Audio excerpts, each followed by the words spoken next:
우리가 흔히 하는 말 가운데 헛똑똑이라는 말이 있습니다. 뭔가를 잘 아는 것 같지만 사실은 겉만 알고 속은 잘 모르는 사람, 부분은 좀 아는데 전체는 모르는 사람, 이런 사람을 가리킬 때 우리가 이런 말을 씁니다. 자, 오늘 본문에는 바로 그런 신앙의 헛똑똑이 같은 사람들이 등장을 합니다. 25절 이하에 나오는 예루살렘 사람들입니다. 25절에 보면 이 사람들은 예수님을 보고 이렇게 말을 합니다. 이 사람이 그들이 죽이려 하는 그 사람이 아니냐. 어제 우리가 보한 것처럼 예수님은 드러내지 않고 조용히 혼자 예루살렘에 올라오셔서 성전에서 말씀을 가르치셨습니다. 사람들은 가르치는 그 사람이 누군지를 모르는데 말을 들어보니까 너무 놀라운 가르침을 하는데 도대체 저 갈릴리 총구석에서 올라온 저 사람이 누구길래 저렇게 놀라운 가르침을 가르치는가. 근데 예수님이 말씀하시기를 유대인들이 나를 죽이려고 한다 이러면서 이제 그들의 어떤 그 율법의 이중성에 대해서 비판을 하고 이렇게 하니까 이제 그 중에 한 사람이 탁 알아차린 겁니다. 이 사람이 혹 지금 시중에 유명하다고 하는 바로 그 사람 아니냐. 무슨 말입니까? 그리스도라고 사람들이 믿고 있는 그 예수라는 사람 아니냐 하는 것을 알아차립니다. 그러면서 26절에 말하기를 보라 드러나게 말하는데 그들이 아무 말도 아니하는도다. 당국자들은 이 사람을 참으로 그리스도인 줄 알았는가? 아니 지금 예수라고 말하는 저 사람, 당국자들이 지금 죽이려고 그렇게 현황이 되어 있는데 이렇게 성전에 버젓이 올라와서 저렇게 공개적으로 사람들을 가르치는데 왜 아무도 안 잡아가지? 그런 말이죠. 그러면서 혹 당국자들도 저 사람을 그리스도로 알기 때문에 그래서 안 잡아가는 거 아니냐? 이렇게 지금 말을 하고 있는 겁니다. 그러니까 이 사람은 지금 예수님에 대해서 뭔가 잘 알고 있다고 생각합니다. 출신도 알고 배경도 알고 소문도 알고 있습니다. 그런데 여러분 27절에 보니까 이렇게 말한다. 그러나 우리는 이 사람이 어디서 왔는지 아노라. 어디서 왔는지 안다는 말은 뭡니까? 저 갈릴리 총구석, 나사렛 총구석 거기서 올라온 사람 아니냐. 그러면서 하는 말이 그리스도께서 오실 때에는 어디서 오시는지 아는 자가 없으리라 하는지라. 정말 그리스도가 오신다면 하나님이 보내신 사람인데 어디서 오는지 우리가 몰라야지. 번젓이 이 사람의 출신도 알고 배경도 알고 그 갈릴리 저 총구석에서 올라왔다는 것도 다 아는데 이런 사람이 어떻게 그리스도가 될 수 있냐. 이 사람 그리스도가 아니다. 지금 이렇게 단정지어서 말하고 있는 겁니다. 자, 여러분 보세요. 지금 이런 것이 일종의 신앙의 헛똑똑이죠. 예수에 대해서 많이 알고 있다. 잘 알고 있다. 나보다 더 잘하는 사람이 있느냐? 그렇게 말하고 성경도 내가 잘 알고 있다. 그리스도께서 오신다면 아무도 모르게 와야지. 어디서 왔는지 출신도 모르게 하늘에서 와야지. 어떻게 저 갈릴리 총구석 나사렛 같은 곳에서 그리스도가 날 수 있겠냐? 이런 분명히 이 사람은 예수님도 알고 성경도 아는 것 같지만 사실은 가장 중요한 사실은 모르는 겁니다. 예수님이 그리스도라는 사실을 알지 못하고 예수님이 그리스도라고 하는 이 가장 중요한 이 사실을 믿지 못하고 있는 겁니다. 이게 신앙의 헛똑똑이죠. 많이 아는 것 같은데 실제로 정말 중요한 건 모르는 거고 잘 아는 것처럼 떠들지만은 그러나 실제로는 가장 알아야 될 사실은 모르고 있는 거예요. 우리도 이런 것을 참 조심해야 됩니다. 교회를 오래 다녔기 때문에 나는 잘 안다. 나는 성경을 많이 알고 어릴 때부터 성경을 배웠기 때문에 나는 잘 안다. 나는 지금 교회에서 이런 직분을 가지고 있기 때문에 나는 누구보다 잘 안다. 여러분 안심해서는 안 됩니다. 아무리 많이 알고 아무리 경험을 많이 하고 또 많은 지식을 가지고 있어도 가장 중요한 지식, 예수님이 나의 그리스도이신 것을 알지 못하고 믿지 못하면, 그리고 예수님에 대해서 많이 안다 할지라도 그러나 십자가 대속의 죽음을 믿지 않고 그것을 의지하지 않는다면 아무리 많이 알아도 실속이 없습니다. 요즘 여러분 유튜브를 좀 많이 보시는지 모르겠습니다. 아마 많이 보실 거예요. 어떤 분들 가운데는 유튜브에 있는 아주 건전하고 좋은 내용도 보지만 그러나 많은 부분들이 왜곡된 것들이 굉장히 많고 잘못된 게 특히 신앙에 관계되어 있어서, 그래서 저도 이제 소위 리서치 차원에서 한번 이렇게 저렇게 좀 좋은 사이트도 좋은 유튜브도 한번 보고 또 어떤 거는 또 좀 이단이나 잘못된 것도 뭐라고 주장하는지 한번 들어보려고 한번 들어가서 보고 이렇게 하는데요. 참 놀랍게도 어릴 때부터 나는 교회를 다녔습니다. 근데 무신론, 하나님이 없다는 이야기를 하고 있어요. 우리 집안이 전통적으로 3대째 예수 믿는 집안이고, 어릴 때부터 우리는 교회 순수하고 우리 할아버지가 교회를 세웠던 분이고, 그런데 뒤에 가서 하는 이야기를 가만히 들어보면 나는 예수를 안 믿습니다. 나는 그리스도를 안 믿습니다. 성경은 엉터리입니다. 좋은 배경을 가지고 있고 많이 안다고 말하고, 내가 다 해봤다, 수련회도 가봤고 부흥회도 참석해봤고 성경 공부도 해봤고 제자훈련도 다 해봤는데, 그런데 성경을 믿을 게 못 된다. 여러분, 결론이 이렇게 나온다면 이 신앙이 헛똑똑이죠. 안다고 참 말하는데 자기는 뭔가를 많이 배웠고 많이 알고 많이 경험했기 때문에 누구보다 잘한다는 자부심을 가지고, 그래서 그런 유튜브 같은 것도 찍으면서 그렇게 말을 하는데 가장 중요한 것을 모르고 있는 거, 가장 중요한 것을 믿지 못하고 있는 거, 신앙이 헛똑똑이.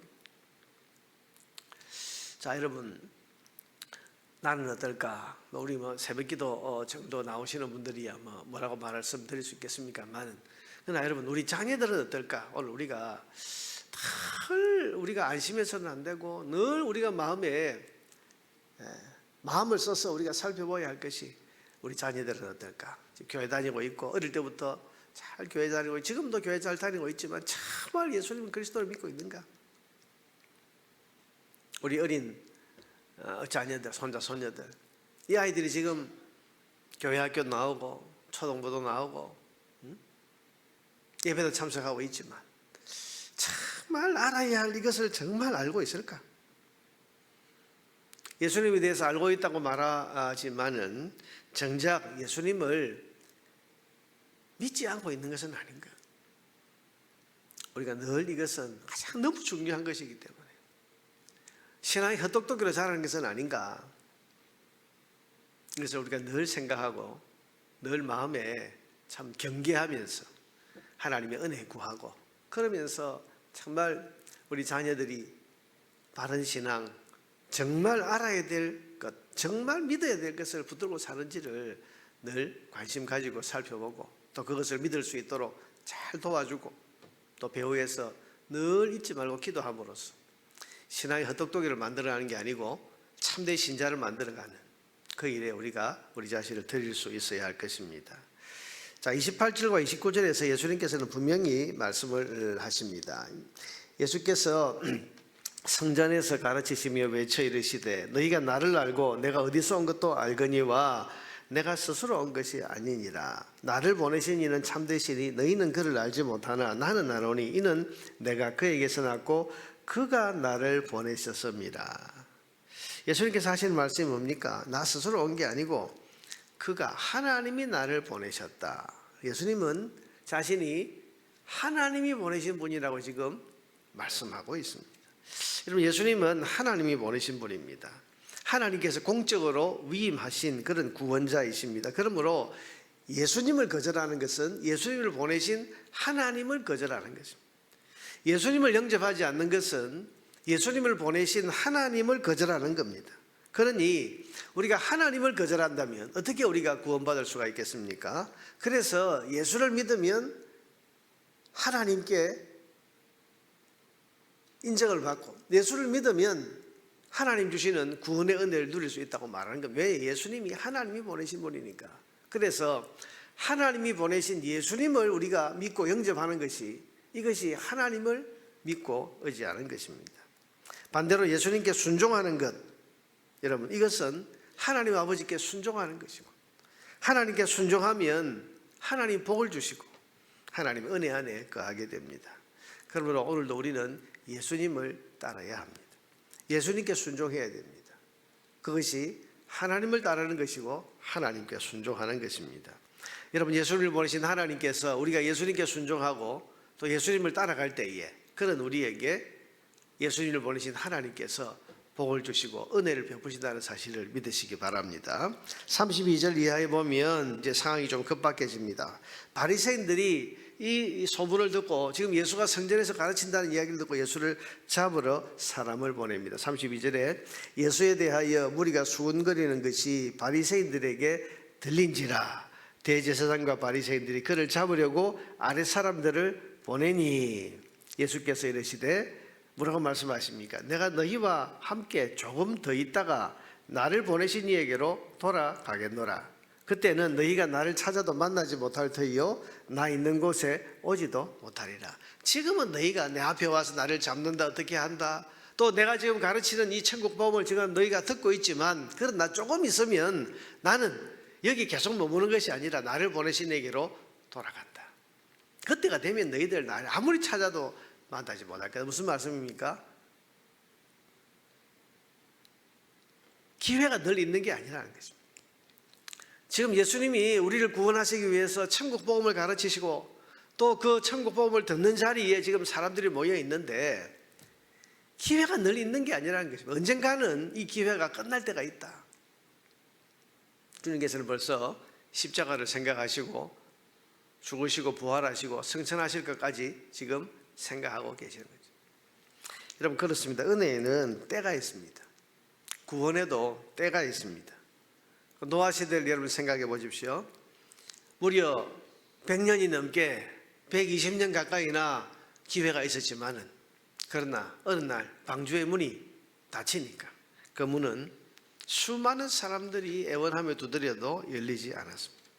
구원의 문은 영원히 열려 있는 게 아닙니다. 언젠가는 닫힐 때가 있습니다. 그러므로 복음이 전파되고 있을 때 우리가 믿어야 되고, 은혜가 베풀어질 때 은혜 안으로 들어와야 됩니다. 미루다 보면 기회가 지나갈 수 있습니다. 지체하다 보면 문이 닫힐 수 있습니다. 사랑하는 여러분, 지금은 아직 문이 열려 있습니다. 아직 은혜가 흐르고 있습니다. 그러니 속히 믿어야 됩니다. 그리고 우리의 사랑하는 이들을 속히 믿게 해야 됩니다. 미룰 수 없습니다. 지체할 수 없습니다. 지나가기 때문에. 항상 있는 게 아닙니다. 언젠가는 문이 닫힐 때가 있습니다. 오늘 아침에 우리 자녀들을 위해서 한번 기도하십시다. 우리 가족들을 위해서 여러분 기도하십시다. 우리 교회 식구들 가운데 아직 교회는 나오지만 우리 초신자들 가운데 아직도 예수 믿지 못하고 있는, 그 신앙의 언저리에 머물러 있는 분들을 위해서 우리가 기도해야 되겠습니다. 나중에 믿겠지, 천천히 하면 되겠지, 여러분 그러다가 그 나중이 결국 오지 않을 수도 있습니다. 오늘 성경은 우리에게 신앙의 헛똑똑이가 얼마나 위험한가를 말씀해 주고 있습니다. 그리고 예수를 아는 신앙에서 예수를 믿는 신앙으로, 우리가 머리만 아는 지식의 신앙이 아니라 예수 따라가는 순종의 신앙으로 오늘도 예수님을 따르는 그런 우리가 되어야 할 것입니다. 아직 문이 열려 있을 때, 아직 은혜가 흐르고 있는 이때에 예수 그리스도를 굳게 붙드는 우리가 되고, 우리의 사랑하는 자녀들, 우리의 사랑하는 이들이 될 수 있도록 오늘 아침에도 간절한 마음으로 기도하는 기도의 시간이 되시기를 바랍니다.